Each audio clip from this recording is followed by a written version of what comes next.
ये हनुमान चालीसा कहाँ लिखा था? दिल्ली की पावन धरती पर। उस जमाने के एक मुगल राजा थे जो बड़े दुष्ट थे। तुलसीदास जी के बारे में बड़ा सुना उन्होंने, तो राज दरबार में बुलाया। ए बाबा यहाँ आओ। तुलसीदास जी आए। तुम भक्त हो?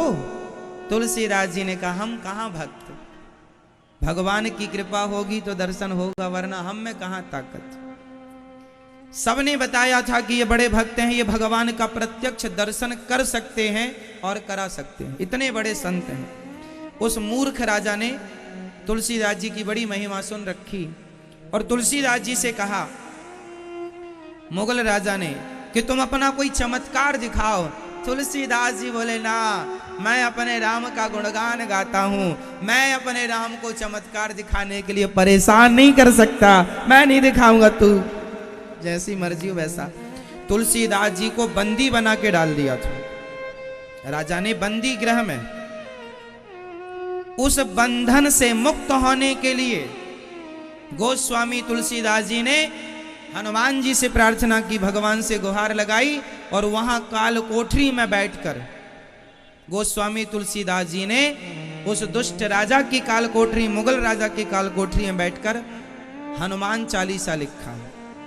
और जो हनुमान चालीसा पाठ किया, अपने आप हजारों की संख्या में वहां हनुमान जी मतलब बंदर प्रकट हो गए और पूरी सेना को जो मारना शुरू किया, हनुमान जी की सेना ने उठा उठा कर जो बंदरों ने पटका और नोच नोच करके खून निकाला। अफरा तफरी मच गई। अरे क्या हो गया? अरे बोले, लगता है ये बाबा जी को आपने बंदी बनाया, इसलिए कहते हैं, जो सतवार पाठ कर कोई छूटय बंदी, छूटय बंदी महासुख होई। जो अपने बंधन से अपने को मुक्त करना चाहता है, यहां तक कि कोई बिना अपराध के जेल में भी बंद हो, और वह जेल के भीतर बैठकर यदि नित्य 100 पाठ करता है हनुमान चालीसा के, तो वह भगवत कृपा से बाहर आ जाता है। छूटय बंदी महासुख होई।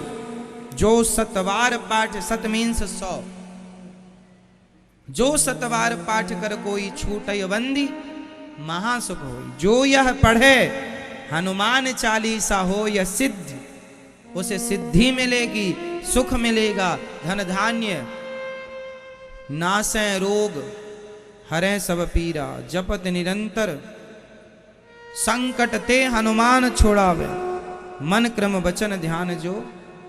तो सारे कष्ट, सारी चीजों से निवृत्ति के लिए हनुमान चालीसा, इसलिए बच्चों को एक पाठ तो रोज बच्चों से कराया करो। सबसे जल्दी याद होने वाला चालीसा है हनुमान चालीसा। हमारे सनातन धर्म का सबसे छोटा और प्रामाणिक ग्रंथ यदि कोई है तो वह हनुमान चालीसा है। हमारे सनातन धर्म का सबसे छोटा ग्रंथ कौन सा है? जोर से। सबसे छोटा ग्रंथ हनुमान चालीसा, और सबसे बड़े हैं वेद। इसलिए सनातनी हो तो हनुमान चालीसा तो याद रखो। इस हनुमान चालीसा की यदि मैं व्याख्या करूं तो 2-5 दिन लग जाएंगे, महीनों लग सकते हैं, और सारी जिंदगी करूं व्याख्या तो भी पूरी ना हो, ये भी है। साइंस भरा पड़ा है। अब पृथ्वी से सूर्य कितना दूर है, साइंस ने अभी पता लगाया 14 अरब किलोमीटर दूर है पृथ्वी से सूर्य, ये साइंस कहता है। तुलसीदास जी ने पहले सूत्र दे दिया था, गिन लेना युग सहस्त्र योजन पर भानु, लील्योताहि मधुर फल जानू। यदि इसका व्याख्या पूरा यदि मैं गणित से समझाऊं तो उतनी ही दूरी निकलेगी जितना आज का साइंस कह रहा है। तो सूत्र पहली सैकड़ों साल पहले गोस्वामी जी देकर चले गए, तो साइंटिफिक है। हमारे छोटा सा ग्रंथ भी साइंस है। वही दूरी है पृथ्वी से सूर्य की दूरी। हनुमान जी ने सूर्य को निगल लिया था, तो पृथ्वी से कितनी दूरी पर किस वेग से गए होंगे, ये साइंस का ज्ञान हनुमान जी को था, तब ना गए। किस दिशा में सूर्य होंगे, आज का वैज्ञानिक सूर्य तक कोई सैटेलाइट ना पहुंचा पाए, लेकिन हनुमान जी चले गए। तो कितने बड़े वैज्ञानिक थे हनुमान जी। उनकी शक्ति के आगे किसकी शक्ति है? सूर्य को भी एक सज्जन बोले, विज्ञान का रहस्य जानने वाले, जो विज्ञान की पुस्तकें पढ़ी होंगी, उन्होंने कहा महाराज पृथ्वी से बड़ा है सूर्य, पृथ्वी से बड़ा है सूर्य। जब पृथ्वी से बड़ा है सूर्य तो हनुमान जी पृथ्वी में रहने वाले सूर्य को कैसे खा गए? प्रश्न तो सही है, लेकिन शायद आप ये नहीं जानते कि हनुमान जी के पास छोटे होने की और बड़े होने की शक्ति है। हनुमान जी जब लंका गए तो राक्षसी मिल गई, तो हनुमान जी मसक समान रूप कपिधरी, अति लघु रूप पवन सुतलीना, तो छोटा रूप, और हनुमान जी भयं पर्वताकार शरीरा, अति लघु रूप पवन सुतलीना, ये भी लिखा है। हनुमान जी छोटे से हो गए, मसक समान, मसक मीन्स मच्छर की तरह, बिल्ली की तरह, छोटे से। कुछ भी मसक का दो अर्थ है, बिल्ली भी मसक होता है और मसक मीन्स मच्छर भी, तो आप कुछ भी अर्थ लगाइए अपने हिसाब से। हम तो ये अर्थ लगाते हैं कि हनुमान जी छोटे हो गए, बस किसकी तरह हो गए ये बोलने से मतलब नहीं, छोटे हो गए बस। क्यों मैया? तो हनुमान जी छोटे से हो जाते हैं, और जस जस सुरसा बदन बढ़ावा, तासु दून कपि रूप दिखावा, 16 जोजन मुक्ते ठयऊ, तुरत पवन सुत 32 भयऊ।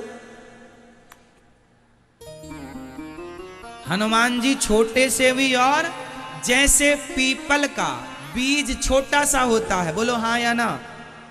पीपल का दाना, पीपल का बीज जरा सा चींटी के मुंह बराबर होता है, हाँ या ना?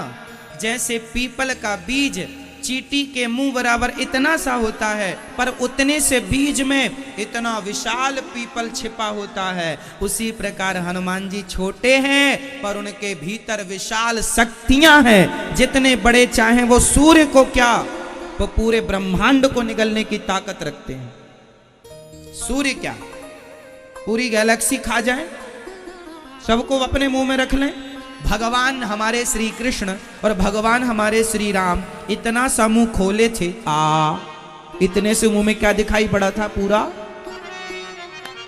जिनके मुख में, इतने से मुख में पूरा ब्रह्मांड समा गया, उनके भक्त के मुख में सूर्य समा गए, कोई आश्चर्य नहीं है।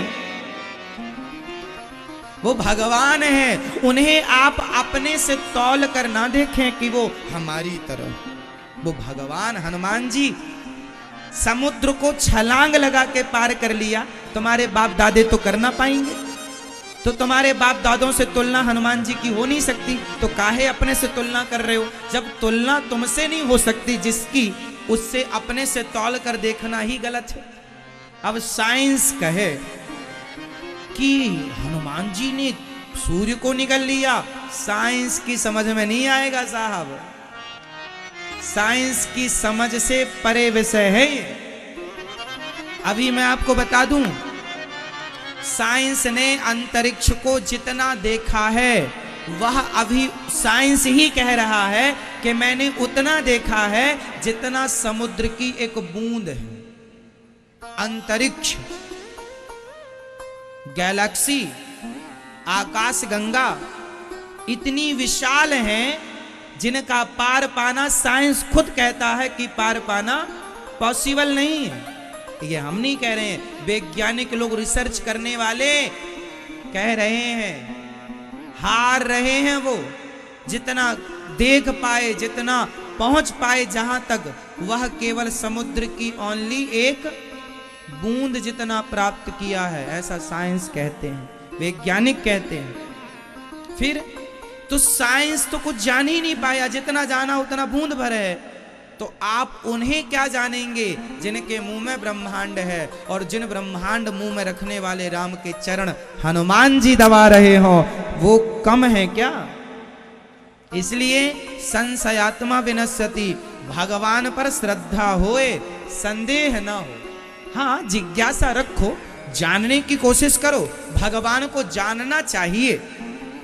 जान लो और मान लो, जानो भी, जानना जरूरी है, जिज्ञासा जरूरी है, तर्क, हमारे यहाँ तर्क शास्त्र है, तर्क पढ़ाया जाता है, तर्क करो, कुतर्क ना करो। तर्क अलग है, कुतर्क अलग है। जिज्ञासा को तर्क कहते हैं। उस जिज्ञासा पे, जैसे आपने हमसे कोई सवाल किया और हमने उसका सटीक उत्तर दिया वेद पुराणों से, अब आप उसे, आपका जो जिज्ञासा थी, जो एक होती है जिज्ञा, आपने कहा ऐसा था तो ऐसा क्यों हो गया, ये तर्क है। लेकिन जब हमने आपके तर्क को समझाया तो आपको मान लेना चाहिए कि भाई शास्त्रों का प्रमाण, आप प्रमाण किसका देंगे? यदि मैं किसी वकील से बात करूं तो वो प्रमाण किसका देगा? संविधान का। संविधान से बाहर का प्रमाण तो ना जज दे सकता है ना एडवोकेट दे सकता है, क्योंकि आपको सारी बातें धाराओं के अंतर्गत ही करनी पड़ेंगी। जैसे वकील कोई भी बात करेगा तो धारा के अंतर्गत ही बात करेगा, वो बाहर नहीं जा सकता। उसी तरह डॉक्टर बात करेगा तो वो जो पढ़ा होगा उसके अंदर बात करेगा, उसके बाहर तो बात कर नहीं सकता वो। उसी तरह हम लोग जो बात करेंगे, जो गुरुजन बात करते हैं, वह वेद पुराणों की बात करते हैं। और जैसे संविधान में लिखी हुई चीज मानना धर्म है, कानून में लिखा हुआ मानना हमारा धर्म है, उसी प्रकार वेद पुराणों में लिखा हुआ मानना हमारा परम धर्म है, वो मानना है। उस पर यदि आप तर्क कर, उस पर उंगली उठाएं तो वही हो जाता है कुतर्क, कि अब आप मानना ही नहीं चाहते, सत्य को मानते ही नहीं हैं आप। वही फिर जो शास्त्र को नहीं मानते, ईश्वर को नहीं मानते, फिर उन्हीं को कहते हैं नास्तिक। उन्हीं का नाम पड़ जाता है। उन्हें फिर कितना भी समझाओ, कितना भी सिखाओ, नहीं मानते उन्हें, क्योंकि उनने धारणा बना ली है हमें मानना ही नहीं, चाहे कोई भी कुछ कहे। जैसे रावण को सबने समझाया था, लेकिन उसने धारणा बना ली हमें मानना ही नहीं। मंदोदरी ने समझाया, विश्रवा ने समझाया, विभीषण ने समझाया, माल्यवंत ने समझाया, खुद हनुमान जी ने समझाया, खुद अंगद जी ने समझाया, खुद भगवान राम ने समझाया, उनके भाई कुंभकर्ण ने भी समझाया, खुद का बेटा मेघनाथ ने समझाया। क्या मजाल के रावण मान ले किसी को? मानना ही नहीं। और ना मानने पर जो कहेंगे आप उसी को कुतर्क कहते हैं। तो तर्क होना चाहिए, जिज्ञासा जरूरी है, कुतर्क नहीं होना चाहिए, है ना। जो डॉक्टर कहता है वो हम मानते हैं, तब हमारा रोग ठीक होता है। अब डॉक्टर ने हमें दवाई दी, नहीं भाई ये दवाई थोड़ी गोलियां बड़ी हैं साहब, है ना, है ना। और ये भाई जितनी बड़ी गोलियां डॉक्टर दे रहा, पढ़ा लिखा है, देख खा ले भैया, बात ना कर। डॉक्टर जो कह रहा है उसकी बात मानने में समझदारी है, खाओ, और अपनी वो पढ़ा लिखा, तुमसे ज्यादा समझदार। उसी प्रकार हमारे शास्त्र, हमारे गुरुजन जो कहते हैं वो मानना ही हमारा धर्म है, और उसी रास्ते पर चलना। हम कहते हैं सत्य बोलो, सत्यम ब्रूयात, हम कह रहे हैं, हमारे शास्त्र कह रहे हैं सत्य बोलो। अब इसमें कोई किंतु परंतु नहीं। हम सत्य क्यों बोलें? क्यों नहीं बोलोगे भैया? सत्य बोलना ही धर्म है। बोलो सत्यम ब्रूयात, प्रियम ब्रूयात, सत्य बोलो, प्रिय बोलो। माँ बाप की सेवा करो, इसमें कोई किंतु परंतु नहीं। करो मतलब करो। क्यों जी? शास्त्र सलाह नहीं देते आपको, शास्त्र आज्ञा देते हैं। सलाह तो कोई और देगा कि करें कि नहीं करें, नहीं, आज्ञा नहीं, सलाह नहीं, आज्ञा।